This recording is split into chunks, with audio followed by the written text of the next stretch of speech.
And so we don't know where that magic number is where people start to say, hey, I've been putting off this decision long enough, but I'm going to go ahead and make my decision now to move because interest rates are at a place that I think it makes sense. We believe it's below 6%. That doesn't necessarily have to be, but we say that you're going to start seeing traction there. Okay, so why is that important? The reason why that's important is because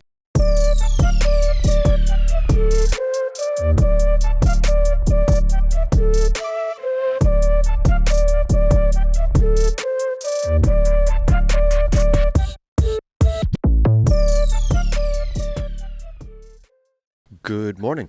Welcome to Real Estate First Friday. My name is Matthew Hodge, Executive Vice President here at LPT Realty, joined by my co-EVP, Louis Fermin. Good morning. Something you did this like you did this like finger move. You said like and it like just I don't know. It made me laugh. Yeah, we are so tired right now, guys. We've been it's been a heavy travel week for us, and we were in South Carolina for less than 24 hours, and then Texas for less than 24 hours, and then back here. And there's a snowstorm coming to Texas, which is crazy. And we got out just in time, but we didn't get back till like 2 a.m. last night. So might be thinking a little bit slower today, but we still got some great topics that we want to. Yeah, so for some of our LPT family who's going through some crazy weather, stay safe out there, guys. Yeah, definitely. It seemed a little, it reminded me of like hurricanes in Florida, that time that we were in Texas where people going to the grocery stores and buying things. Yeah. And, you know, they're expecting, like 12 inches of snow or something? 12 inches of snow today in Texas, which is pretty rare.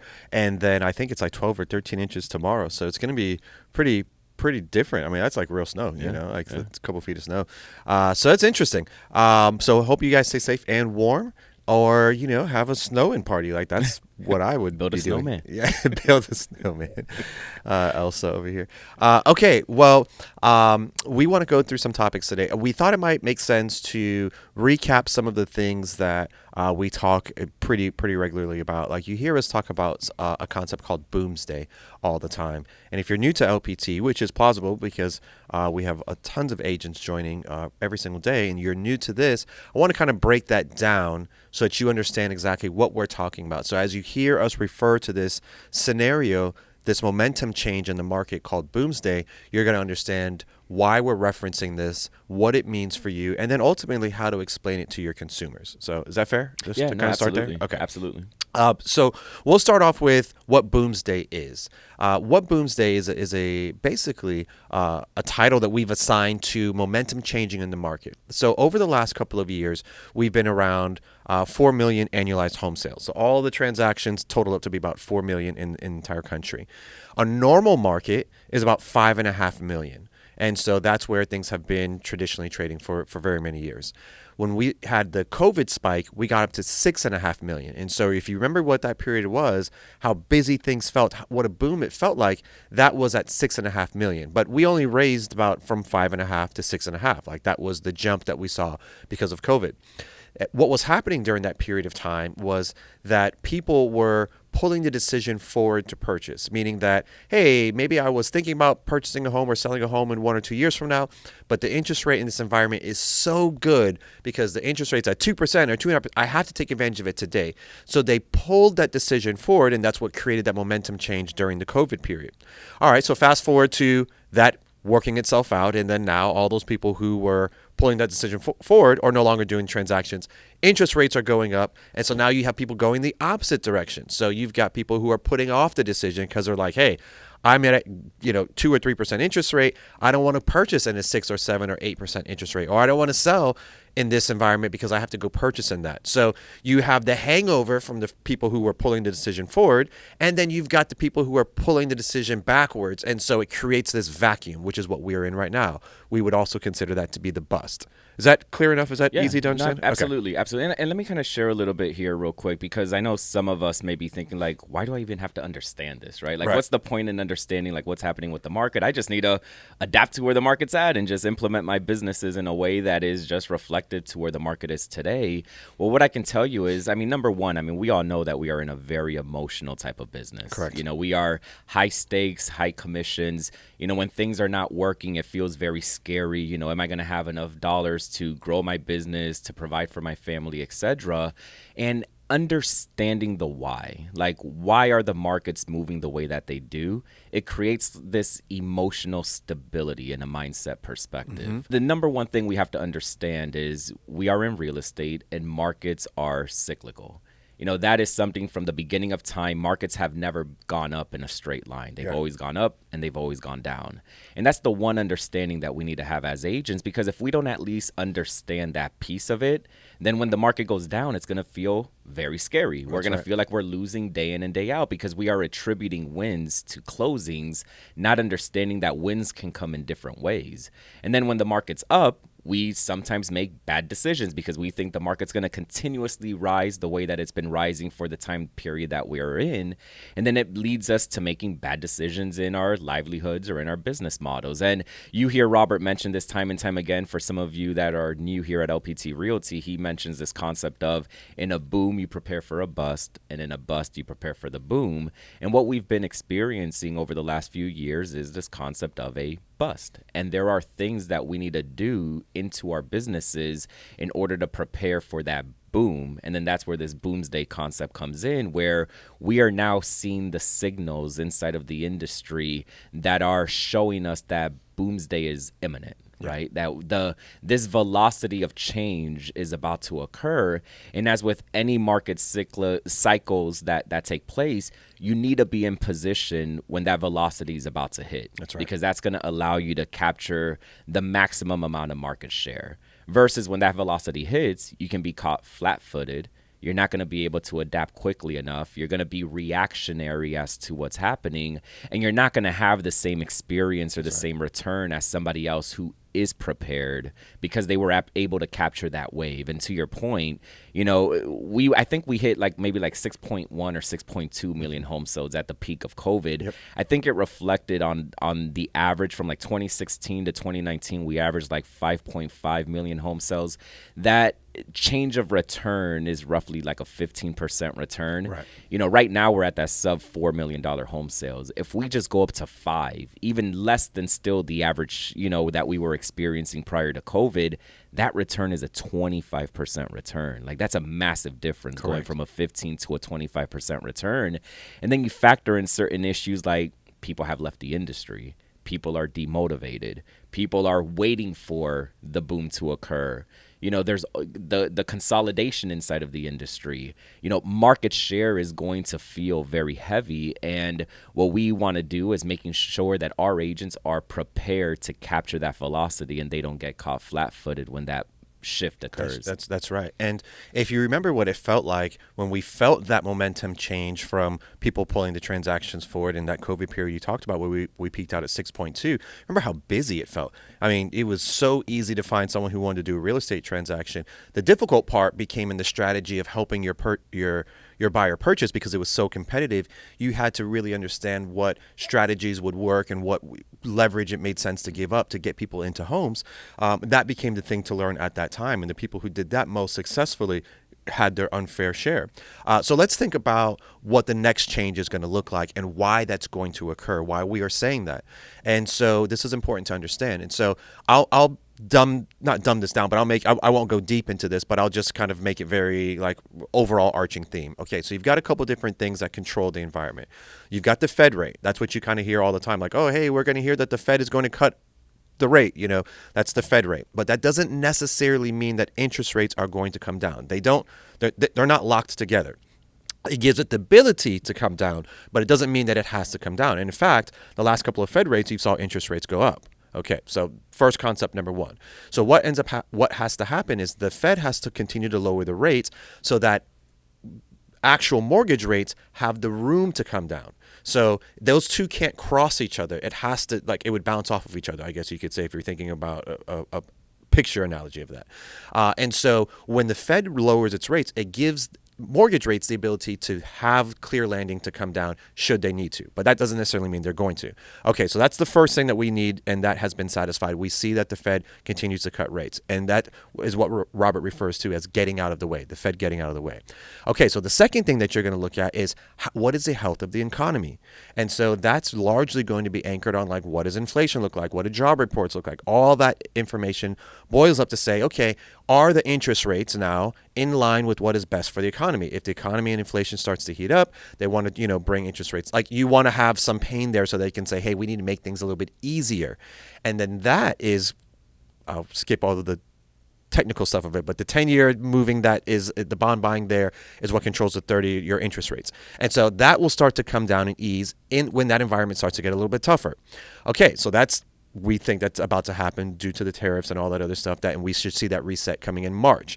Okay, so that's another data point, means that we could be potentially getting closer to an environment where we're going to see the macro environment become more conducive for people to want to do real estate transactions. And then the last piece that you've got there is that you've got this stimulus coming from the Freddie Mac and Fannie Mae with that $200 billion mortgage-backed security. And that is going to be like stimulus into the market. And that's also going to lower rates, or give them the ability to lower rates if they trickle it in. And so we don't know where that magic number is where people start to say, hey, I've been putting off this decision long enough, but I'm going to go ahead and make my decision now to move because interest rates are at a place that I think it makes sense. We believe it's below 6%. That doesn't necessarily have to be, but we see that you're going to start seeing traction there. Okay, so why is that important? The reason why that's important is because as you start to watch these headlines, as you start to gather this information, you're interpreting what is happening in the market, and you can start to make business decisions based off of that.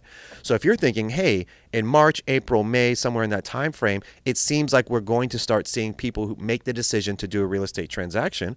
Well, how are they going to find you? What mechanism are they going to use? Are they going to be on online portals? Are they going to reach out to their sphere? Or is it going to be mailers that have been, hitting their mailbox for the last 6 months? Is it going to be AI? That's been a big thing where we've seen people say, hey, what's the best agent in this area? What's the best waterfront agent? Like, all that work that you're going to do to be visible when they have that need is what you do right now. And you don't necessarily get that return. It happens, when this scenario starts to change. But it's the agents who understand that, who are investing in those solutions right now, investing in that visibility, either through sweat equity, phone calls, mailers, digital ads, however you choose to be visible. Like, that's the work that you're doing right now, thinking about this scenario coming in the next couple of months. Yeah, and those three economical conditions that you referenced that are creating this signal currently, like in a normal world, that in and of itself is enough to create a velocity change. Yep.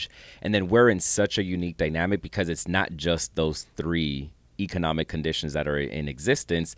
We also have this concept of pent-up demand. That's right. We have so many consumers, buyers, and sellers who have been holding off for so long and in an uncomfortable environment for any kind of change on that side of the equation. So then it creates this compound effect. Like, imagine this. There are consumers out there who maybe are living in a house that's too small for their families, but they're unable to make the move because of the interest rate dynamic or the economic conditions. You have customers who are maybe living in a home that's too big and they're ready to downsize. You have customers who have maybe experienced, some type of an emergency recently, and they're trying to pile through that emergency and not making purchase or sale decisions because they're not capable of, or they're not ready to because of the economical factors. We've even heard stories that there's some couples who are even divorced, and you have one spouse who's renting a room inside of the house, and they're unable to make that move because of the economical circumstances. So when we look at the full landscape of what's going on out there in the industry, going back to like understanding, well, why is this happening? You have the economical piece that's happening with those three characteristics that you've identified as signals. And then you have on the other, which in and of itself, that's enough to create velocity change. That's right. But in this dynamic, because of all of those transactions that were pulled forward during the COVID years, now we also have pent-up demand, which also could create the velocity change in and of itself. But now we have both of those factors at play as we currently sit. So to your point, we can't wait for that velocity change to occur. We got to put in the work now. And going back to what I mentioned early on in terms of seeing wins in different ways, right? Like if we only base successes off of closings, we're going to feel defeated when we don't have those closings. But wins do genuinely come in different ways inside of our businesses.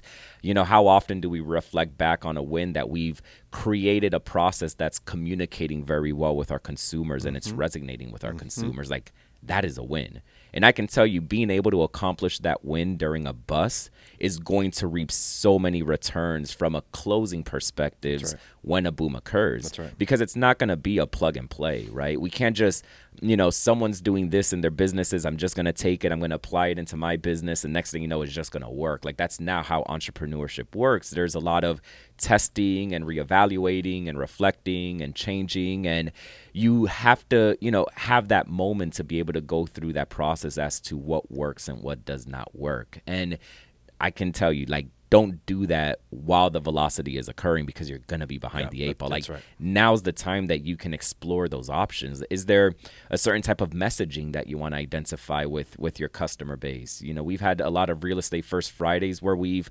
discussed, how can we spread our wings inside of social media? And are there ways that we can spread a messaging inside of our social media campaigns? Do I have a proper open house strategy? Go back to a lot of the Real Estate First Fridays where we've talked through these purposeful and organized approaches of hosting open houses and what are things that you can do before, during, and after to reap the greatest returns. Again, that takes work. It takes time, and you don't want to put in that hard work to figure out whether it works or not, or how to do it, or whether it works or not while it's happening, because you're just going to lose momentum. Right. And you're going to miss out on the velocity. Yeah, that's right. And, I think it's important to note that, when you first get into real estate, you are figuring things out. We talked about, like, it's just about moving the next obstacle and, figuring out, hey, who I can get my friends and family to trust me to purchase that. Now I got to go. I've exhausted that. I got to convince strength. Like, you just keep moving these obstacles that you have to overcome. But it's really important for you to understand this concept, because to your point, as you understand what's happening, it guides your ability to understand what's the next thing you're going to be solving for. And so if your strategy is to, like, say, use mailers, maybe you're a big geo farmer, I'm a huge fan of that. But the messaging that you're going to use right now is going to align with what you know is coming, right? So it's like, hey, have you been putting off a real estate transaction? What pains could you think that most commonly exists from people who've been putting off a transaction? Like, hey, have you been waiting to purchase your dream home? Have you been waiting to downsize? Like, you can come up with these things that are going to start to speak to the consumer in a way of an experience that they're going through right now. And so when they become ready to solve that pain point, they're going to think of you. And that's how you use marketing to understand what the consumer is doing because of what's happening at the macro level, what's happening in the environment. And so the people who are doing that successfully right now, maybe they're getting some sales from it, likely, of course, but they will overly, take market share when this momentum starts to change. And, like, that's how you, quote unquote, catch the wave. You have to be in position for those things. If you wait until the market starts to ease up and you feel a little better about spending more money because you're like, you've already missed the first, someone's already way ahead of you because they put in that work. And that's what we try to continue to emphasize right now. This is the most important time probably in the arc since I would say in the last 10 years, for you to be doing prep work on a market change. It's the most predictable market change that we can see. We didn't see COVID coming, right? Like, that was a reaction to something that was happening. Who knew? Nobody could see that coming. Interest rates going down. No one saw any of that coming. So the faster you could adapt to the strategies in that environment that made it work, the more transactions you did, but you couldn't prepare for it. This one you can actually prepare for. So we just want to make sure that our LPT agents are in position, they understand what's happening, and that they are ready to capture this momentum change as it occurs. Yeah, and customers do genuinely feel it, right? When a customer is interacting with an agent who very clearly understands what's happening in the environment, it leaves a different impression with the customer. They maybe have a preconceived notion of what an agent looks like, or how an agent speaks, or the knowledge base that an agent has. And there is the obvious baseline, right? Like, we all should be proficient in doing CMAs and market analysis and locating homes and creating tour schedules and, bypassing certain things that are happening in a transaction. But if we can go down to a deeper level conversation with the consumer, you are going to appear as that expert in the eyes of the consumer. And we are, again, in a very competitive business. And every opportunity that we have, you never want to go into an opportunity underprepared. You want to go in there overachieving and over-preparing, because that way you can be that premier agent in the eyes of that consumer. And what better way to do it than to position yourself as that expert? And going back to winning in different dynamics, if that's a skill set you don't currently have in terms of interpreting what's happening inside of the market, practice it. That is a skill set that you do want to acquire as an agent. No different than, we want to acquire the skill set to overcome inspection issues, and we want to have the skill set to draft up the agreements and draft up the addendums. Like, this is a skill set that you definitely want to have inside of your day-to-day workflows, because it will have an impact. It will have an impact in terms of your ability of showing up differently, being that expert. That's what that concept means, right? Like, how do you show your customer that you are the agent that is going to best advocate for, in most times, the biggest financial decisions that consumers ultimately make? And no better way to do it than to have the knowledge of how to interpret the economy, interpret the markets, but then also being able to communicate that to your customers in a very effective way that lands and resonates. Yeah, that's right. And the way like it's compounded, even like I've got a deep understanding of our contractual, the contract here in Florida, right? Like, you're not going to tell me something in the contract and it'd be a surprise to me. So that part's out the way. But understanding and interpreting the market, like that's something over the last couple of years that I've done due to my role right now and exposure to Robert and hearing him explain the markets. It's not like we just all know those things. Like, we're learning these things as we go along, and we're tacking that onto our business. And I'll give you a real example. I was down in Naples, and Robert actually mentioned this on Motivational Monday earlier this week, but I was down in Naples, and we're working with the developer, and they were like, hey, can you come in and speak with basically the team who's going to be financing this massive project, $200 million. So they're asking me about the market, right? They want to see if we've got the understanding on top of the sales skills, on top of understanding the real estate transaction and all of that piece. They want to see if I've got an understanding of the market. And so I very easily explained to them what we thought was going to be happening and how that would change the strategies and where we thought that we were, and then as things start to unlock, how we would change our strategy for marketing. And so it was a layer of me understanding marketing piece, which we all really kind of do as agents at this point. You understand the contractual piece, like I know how to do the transaction. And then now you're layering this additional piece of like, and here's what's happening in the market. So when these things start to happen over here, here's how we're going to change our strategy. And so it makes you an expert in all rooms, not just with you and it's a seller. I'm speaking with the index fund, and they're like, okay, these guys are sharp. They know what they're talking about. We feel confident that if we invest this money, they're going to create these sales. And so that's how your skill set and your career is going to grow, because you're compounding all of these skills in a way that opens up new opportunities for you that may not have just existed if you just, take the basics of like, hey, I know the contract and I write it for my customer. Yeah, and I mean, when you do it for your first time, it's going to be scary. Of course. It's no different than if you're going to go out there and draft a contract the first time. You're looking over it 100 times. Did I miss anything? Did I miss checking off a box? Did I put the right numbers in there? And over time, it becomes less of that, actual effort, and it becomes more of that habit. And it's the same with this concept. The first time you have a conversation or trying to figure out what's a great way to have a conversation regarding the why the market is the way the market is with your customer, it's going to feel scary. It's going to feel uneasy. You're going to doubt yourself. You're going to tell yourself, let me just stick to what I know, because what I know has maybe worked a bit in the past. And that one or two customers that maybe I didn't get, who knows if they would have, resonated with this. But I'm telling you, it does work.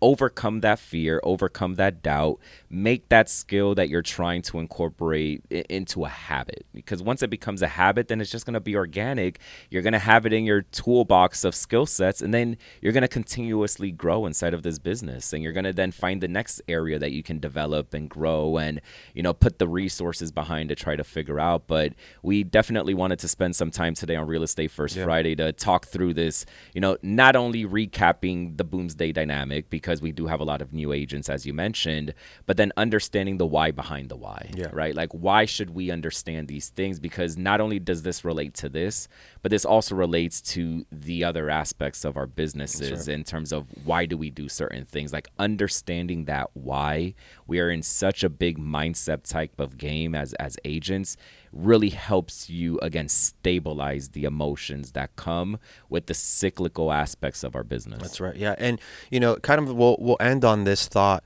I don't want to beat a dead horse here, but I think it's really important. It's so overlooked to understand. There's always, in any market, there's ways to make money. The skill set you have to adopt in a market may change, but there's always ways to make money. So if you go back, let's say, to the short sale era, and this is where you and I first professionally overlapped, like short sales became a big thing. It became a big need. People if you were going to sell this house, it was going to be, you're going to have to go through the short sale process. So you had to learn that if you were going to, here in Orlando, I think it was almost 40% in the market at one point, 45%.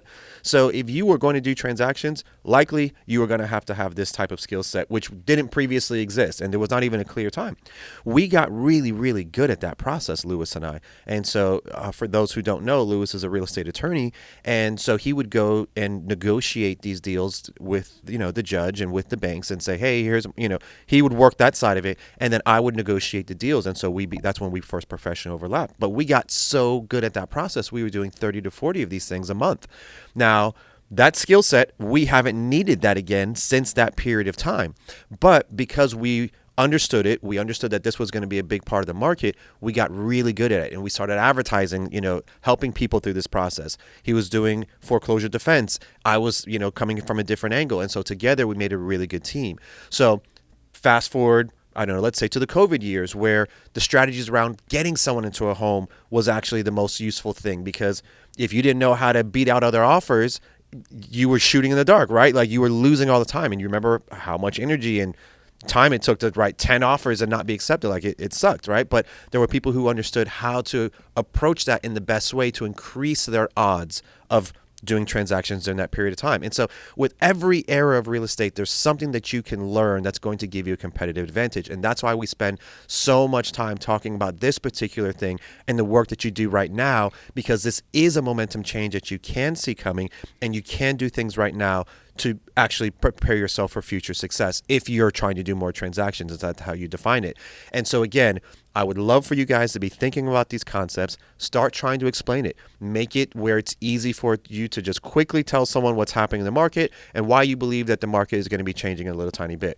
Put it into your own words, but get a baseline understanding of what that is, because it will start making a difference in your conversations, which is ultimately going to position you as the expert. And then as someone has that real estate need here in the next couple of months, which we know more and more people are going to, more and more people will think about you. And that's what we are ultimately trying to accomplish. So with that being said, I hope you have a blessed and prosperous weekend. We're super excited for Motivational Monday. We will be doing the Desi Awards. So it's an hour-long Motivational Monday. We're going to be going through all kind of awards. We're so excited to celebrate your wins alongside with you and our LPT family. So we'll see you on Motivational Monday this Monday. Have a great weekend.